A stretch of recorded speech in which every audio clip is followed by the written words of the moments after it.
বাংলাদেশের রাজনীতির উপরে রাজনৈতিক দলগুলোর নিয়ন্ত্রণ নাই। তারা আসলে বুঝতে পারতেছে না আগামীতে কি হইতে পারে। সেই কারণেই হাজারো সমস্যা তৈরি হইতেছে। জনগণও বুঝতে পারতেছে না কি হইতে যাইতেছে। ফ্যাসিবাদ বিরোধী রাজনৈতিক দলগুলোর বিরোধ চরমে পৌঁছাইছে। রাষ্ট্রের পাওয়ারের যে স্টেকগুলো একে অন্যরা বিশ্বাস করতে পারতেছে না। বাংলাদেশ রাষ্ট্র যেন সুস্থির হয় সেজন্য আমাদের কয়েকটা জায়গায় পলিটিক্যাল কনসেনসাস লাগবে, মানে রাজনৈতিক ঐক্যমত লাগবে। প্রফেসর ইউনূস একটা জাতীয় ঐক্যমত কমিশন বানাইছেন, যদিও বুঝতে পারতেছেন না এই কমিশন কিছু করতে পারবে না, কারণ এই কমিশনের জানাই নাই রাজনীতির সংকটগুলো কেন হইতেছে। এই সংকটগুলো খুব সহজে অল্প সময় কাটে যেতে পারে রাইট স্ট্র্যাটেজি নিলে। আমি এর আগে অনেকগুলো স্ট্র্যাটেজি দিছি। ধরেন আমি বলছিলাম তারেক রহমানকে উপপ্রধান উপদেষ্টা হওয়ার প্রস্তাব, এরপরে দিছিলাম খালেদা জিয়াকে রাষ্ট্রপতি করার প্রস্তাব, কেউ পাত্তা দেয় নাই। যাই হোক, আজকেও আমি কয়েকটা প্রস্তাব আর রাজনৈতিক কৌশলের কথা আলাপ করব।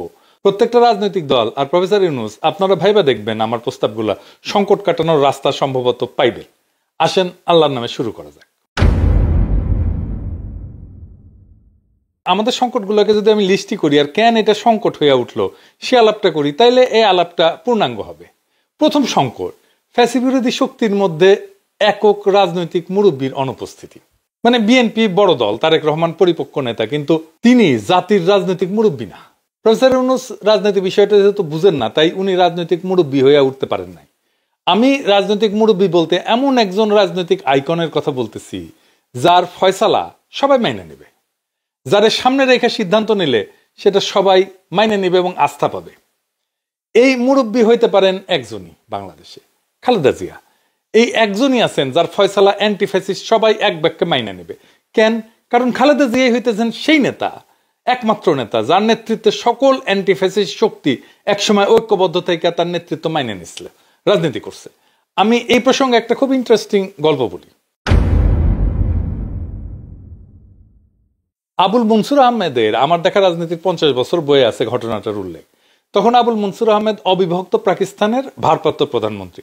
উনি ইন্ডিয়া গেছেন রাষ্ট্রীয় সফরে। তো নেহরুকে প্রস্তাব দিতেছেন যে কাশ্মীর প্রশ্নে একজন রাজনৈতিক মুরব্বীর ফয়সালা পাকিস্তান মাইনে নেবে। তো নেহেরু অবাক হইয়া জিগায়, কে সেই রাজনৈতিক মুরব্বী যার কাশ্মীর প্রশ্নে ফয়সালা পাকিস্তান মাইনে নেবে? ওনারা প্লেনে করে যাইতেছিলেন কোথায় থেকে যেন কোনখানে। তো আবুল মনসুর আহমেদ নেহরুর দিকে চাইয়া বললেন, আপনি মুরব্বী হিসাবে যে ফয়সালা দেবেন সেটা পাকিস্তান মাইনে নেবে। নেহরু তো অবাক। আবুল মনসুর বলতেছেন যে আমাদের আস্থা আছে, আপনি বেইনসাফি করবেন না। এটাই হইতেছে রাজনৈতিক মুরব্বীর ভূমিকা। পরে ওইটা আর কিছু আগাই নাই, কিন্তু যাই হোক, রাজনৈতিক মুরব্বী প্রশ্নে আমি এই গল্পটা বললাম। আর 2 নাম্বার সংকট হইতেছে রাজনৈতিক দলগুলো আর একটা রাজনৈতিক দলের সাথে বিরোধিতা কিভাবে করবে, কোন তরিকায়, এটা বুঝতে না পারা। 2টা দলের মধ্যে রাজনৈতিক বিরোধ থাকবে, খুবই ন্যাচারাল, সেজন্যই তারা 2টা দল, কিন্তু কোন কায়দায় রাজনৈতিক বিরোধিতা করবে সেটা বুঝতে পারতেছে না। বেদিশা কেমনে নিজেদের সবচেয়ে শক্তিশালী রাজনৈতিক অবস্থানকে জনগণের সামনে তুলে ধরবে সেটাও বুঝতে পারে না। আমি আজকে কোন রাজনৈতিক দলের সবচেয়ে শক্তিশালী অবস্থানটা কি হইতে পারে সেটা আলাপটা আমি আজকে করবো না, পরে কোনো একদিন করা যেতে পারে। আজকে যে আলাপটা করব সেটা হইতেছে যে বিএনপির রাজনীতির ভুলের কারণে, ভুল রাজনৈতিক স্ট্র্যাটেজির কারণে পয়েন্ট পাইতেছে জামাত ইসলামী। এটা একটা মহা একটা তামাশার কথা। রাজনীতি করতেছে বিএনপি আর পয়েন্ট পাইতেছে জামাত ইসলাম। কেমনে আসেন একটু বুঝে দেখি। আপনারা দেখতেছেন বিএনপি আর জামাতের মধ্যে বৈরিতা। বিএনপি কি জামাতের সমালোচনা করতে পারবে না? অবশ্যই পারবে। জামাত কি বিএনপির সমালোচনা করতে পারবে না? অবশ্যই পারবে। কিন্তু বিএনপি কি সমালোচনা করতেছে? বলতেছে জামাত স্বাধীনতা বিরোধী, রাজাকার, পাকিস্তানপন্থী। আওয়ামী লীগ তো এই একই কথা বলে জামাতকে ঘায়েল করতে চাইছিল, তাই না? পারছে? ঘায়েল করতে পারে নাই। তাহলে একই অস্ত্র দিয়ে বিএনপি পারবে? পারবে না। কারণ কি? কারণ মুক্তিযুদ্ধ যদি একটা ফুটবল লিগ হয়, আওয়ামী লীগ সেই লিগের ফার্স্ট ডিভিশনের আনবিটেবল চ্যাম্পিয়ন। 1971-এ বিএনপির জন্মই হয় নাই। রাজনৈতিক দল হিসেবে 1971-কে পুরোপুরি ওন করা বিএনপির পক্ষে সম্ভব না। জিয়া অনেক বড় মুক্তিযোদ্ধা হইলেও জিয়া মুক্তিযুদ্ধের মাঠে কখনোই মুজিবকে অতিক্রম করতে পারবে না। জিয়া নিজেই স্বাধীনতার ঘোষণা দিয়েছিলেন মুজিবকে মহান নেতা বাইনা।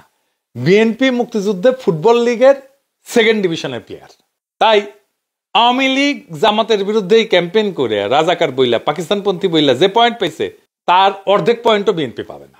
বিএনপি আওয়ামী লীগের ফেলে দেওয়া অকার্যকর অস্ত্রকে দিয়া জামাতকে ঘায়েল করতে পারবে না, লিখে রাখতে পারেন। বরং বাংলাদেশের মানুষ জানে মুক্তিযুদ্ধ শব্দটা আওয়ামী লীগ আর ইন্ডিয়ার বিশেষ পছন্দের বিষয়। রাজাকার বা পাকিস্তানপন্থী বাংলাদেশে কোনো গালি না। আর কাউকে মুক্তিযুদ্ধের বিরোধী আর পাকিস্তানপন্থী বলা মানে সেই দলের গায়ে সাচ্চা ভারত বিরোধী শক্তির ছাপ্পা মাইরা দেওয়া। এডিটর সাহেব আজকে একটা ছাপ্পা দিয়ে দেন, পজিটিভ ছাপ্পা, জামাত আর শিবিরকে সাচ্চা ভারত বিরোধী দেন ছাপ একটা। হ্যাঁ, আর একটা দেন, এবার আর একটা দেন ছাপ। বিএনপি যতবার বলবে রাজাকার মুক্তিযুদ্ধের বিরোধী, ততবার জামাত আর শিবিরের বাক্সে পয়েন্ট জমা হবে। এডিটর সাহেব দেন ছাপ্পা মাইরা, পয়েন্ট জমা হইতেছে। রাজনীতি করে বিএনপি আর পয়েন্ট পায় জামাত, আবার ছাপ্পা মাইরা দেন। বিএনপির যারা অ্যান্টি ইন্ডিয়ান ভোটার তারা বিএনপি থেকে মুখ ঘুরাই নিতেছে। এখন এমন অবস্থা হয়েছে জামাত যদি ইন্ডিয়ার সাথে হাত মিলায়ও তাও পাবলিকে ধরে নেবে জামাত অ্যান্টি ইন্ডিয়ান। মাথায় মাল থাকলে জামাতকে তার রাজনীতি নিয়ে এমন ভাবে ঘাপানো যায় যে জামাত একটা কথা বলতে পারবে না, আওয়াও করো খালি। আমার জামাতের খুব স্পষ্ট ক্রিটিক আছে, সেটা ৭১ প্রশ্নও আছে, আপনারা শুনছেন। ওই আমার এক ভিডিও আছে ২০১৩ সালে, সেটা মাঝে মাঝে আপ করে। যাই হোক, ওইটাতে আমি যাব না। মুক্তিযুদ্ধ প্রশ্নকে টাচ না কইরাই আমি জামাতের খুব শক্ত ক্রিটিক করতে পারবো। আসেন সেটা শুনে দেখি। তবে এখন অনেকে কইতে পারেন আপনি তো শিখে দিতেছেন, শিখুক, কেমনে পলিটিক্স করতে হয়, কেমনে আর্গুমেন্ট তৈরি করতে হয়, ন্যারেটিভ তৈরি করতে হয়, শিখুক না, অসুবিধে কি, ভালো তো।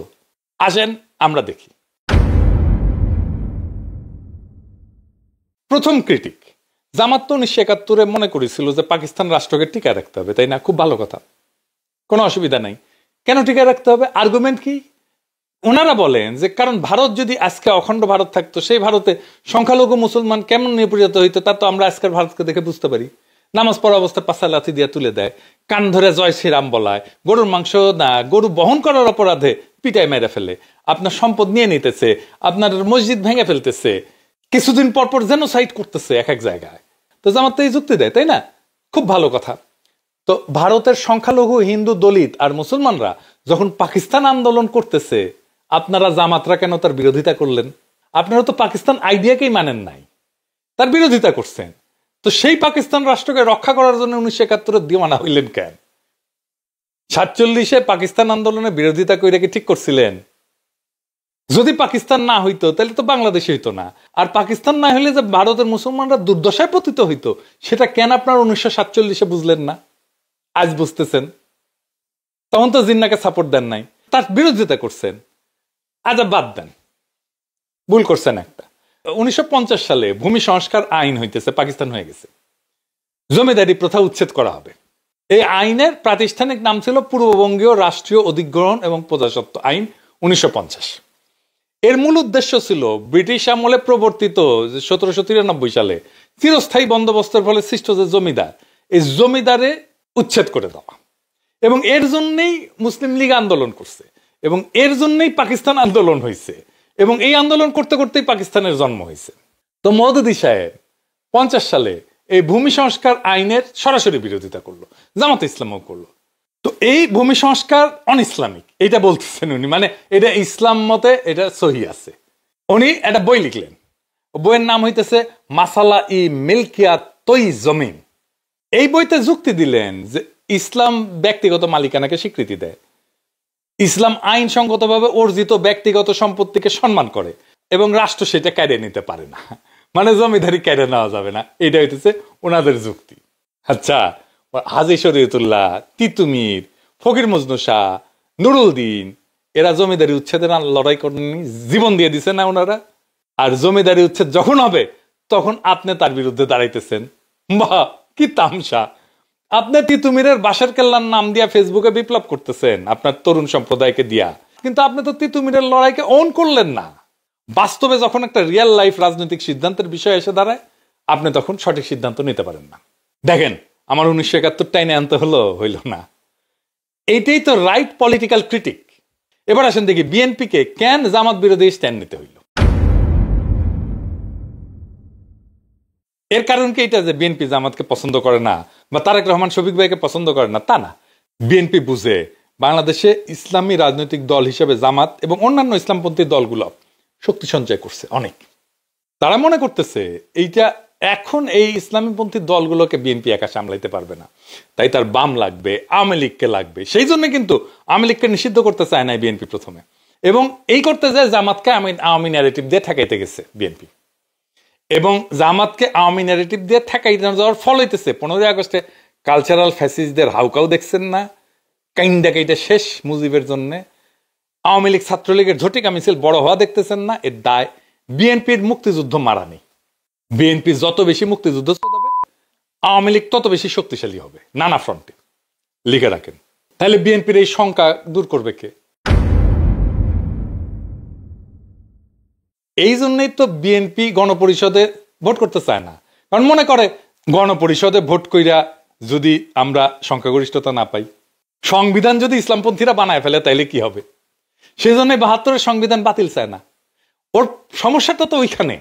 আবার ভাবে ইসলামপন্থীরা ক্ষমতা এসে যদি ইসলামী রাষ্ট্র বানায় ফেলে তাহলে কি হবে, সরকার ব্যবস্থা কি হবে। এটা নিয়ে সবাই ঐক্যমত হয়েছে যে সংসদীয় পদ্ধতি চলবে। আমি বলি আপনারা লিখে রাখতে পারেন, এই সংসদীয় পদ্ধতি ফেল করবে। 50 বছর পরেও যদি আমার ভিডিওটা দেখেন কেউ, তাহলে এই কথা সত্য হবে, তখন বুঝবেন আমি 50 বছর আগে এই কথা কয়ে গেছিলাম যে এটা ফেল করবে। এইটা আবার ফেল করবে। সারা দুনিয়ায় সংসদীয় পদ্ধতি যে সমস্ত দেশে কাজ করে, ফাংশন করে, সেই সমস্ত দেশে রাজা আছে অথবা কিং আছে। যে সমস্ত দেশে রাজা নাই বা কিং নাই, সেখানেই সংসদীয় পদ্ধতি ফেল করবে। এটা নিয়ে আমার একটা এপিসোড আছে, দেখে রাখতে পারেন। বাংলাদেশের জন্য দরকার রাষ্ট্রপতি শাসিত পদ্ধতি, এবং এইটা একটা সিটিংয়েই হয়ে যেত, 1 ঘন্টার সিটিংয়ে। আলী রিয়াজকে দিয়ে ঐক্যমত কমিশন বসছে, ঘন্টার পর ঘন্টা মিটিং করছে, দিনের পর দিন মিটিং করছে, কোনো সলিউশন আসতে পারে না। খালেদা জিয়া আর প্রফেসর ইউনূস এই দুইজন মিলে বসে এটা সলভ করতে পারে 1 ঘন্টার মধ্যে। আর্গুমেন্ট কি হবে? আর্গুমেন্ট হচ্ছে প্রফেসর ইউনূস বলবে যে ম্যাডাম আপনি বলেন যে বাংলাদেশের ইতিহাসে সবচেয়ে ভালো সময় কোনটা ছিল, কোন সরকারের সময় ছিল, যেই সরকারের উপরে জনগণের বিপুল সমর্থন ছিল, দেশের সমৃদ্ধি হয়েছে, মানুষ শান্তিতে ছিল। কোন সময়টা? একটা অল্প সময়, সেটা হইতেছে জিয়াউর রহমানের শাসনামল। তাহলে জিয়াউর রহমান কেন এত ভালো করছে? অনেক ওনার ক্যাপাসিটি আছে, কিন্তু তারপরে ওনার ম্যান্ডেটটা ছিল কি? ম্যান্ডেট ছিল সংবিধান। তাহলে জিয়াউর রহমান যেই সংবিধানের ম্যান্ডেট নিয়ে ওই সময় একটা স্বর্ণযুগ আমাদেরকে উপহার দিছে, ওই সংবিধানটাকে চালু করি, তাহলে তো রাষ্ট্রপতি শাসিত পদ্ধতি চলে আসে। আর জামাতের প্রশ্ন, জামাত কি করে ফেলবে, ইসলামপন্থীরা কি করে ফেলবে? বিএনপিকে এটা বুঝতে হবে, জামাতে ইসলামী মতো ইসলামিক দল বাংলাদেশের জন্য শুধু না, সারা পৃথিবীর জন্য একটা উল্লেখযোগ্য ইসলামী রাজনীতি করতেছে। কি সেটা? তারা মডার্ন রিপাবলিকের ফ্রেমওয়ার্কের মধ্যেই, পলিটিক্যাল ফ্রেমওয়ার্কের মধ্যেই রাজনীতি করতেছে। এইটা পৃথিবীতে খুব অল্প সংখ্যক, সামান্য সংখ্যক ইসলামী রাজনৈতিক দল করে। পৃথিবীতে খুব বিরল এরকম রাজনৈতিক দল। এই জামাতে ইসলামের ভয় পেয়ে লাভ আছে?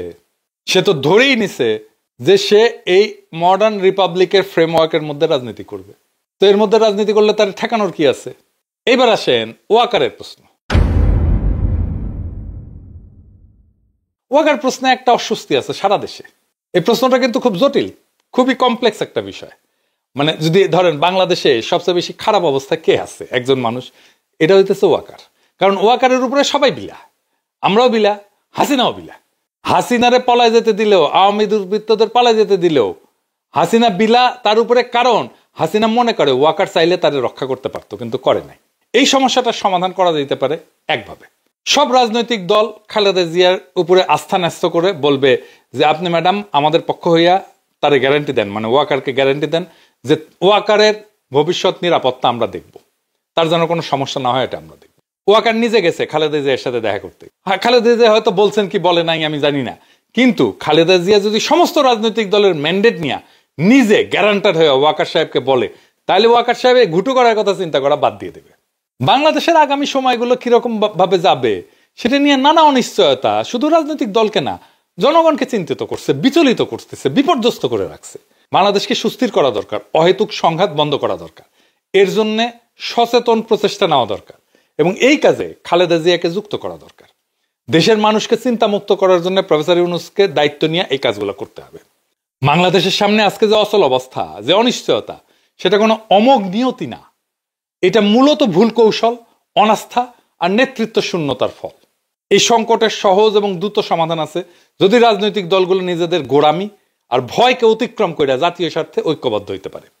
ফ্যাসিবাদ বিরোধী শক্তিগুলোকে এমন একজন মুরব্বীর পেছনে দাঁড়াইতে হবে যার সিদ্ধান্তকে সবাই নির্দ্বিধায় মেনে নেবে এবং যার গ্যারান্টিতে সবাই আস্থা রাখবে। আজ আমাদের সামনে দুইটা পথ খোলা, একদিকে বিভক্তি, ভয় আর ক্ষমতার দ্বন্দ্বে ডুবে গিয়ে দেশকে আরো অনিশ্চয়তার দিকে ঠেলে দেওয়া, আর একদিকে পারস্পরিক আস্থার ভিত্তিতে নতুন এক গণতান্ত্রিক চুক্তি তৈরি করা বাংলাদেশকে স্থিতিশীল, শক্তিশালী এবং মর্যাদাশীল রাষ্ট্রে রূপান্তর করা। আসেন আমরা দ্বিতীয় পথটা বেছে নিই। সংকট না, সমাধানের দায়িত্ব নিই। বিভাজন না, ঐক্যের পতাকা তুলি। ইতিহাসের এই সন্ধিক্ষণে আমাদের প্রত্যেকটা সাহসী পদক্ষেপ ভবিষ্যৎ প্রজন্মের জন্য আশার আলো হয়ে উঠতে পারে। বাংলাদেশকে স্থিতিশীল করার এই মহান কাজটা আর কালক্ষেপণ না, আজই শুরু করা দরকার। আল্লাহর নামে, মানুষের নামে, রাষ্ট্রের ভবিষ্যতের নামে। ইনকিলাব জিন্দাবাদ।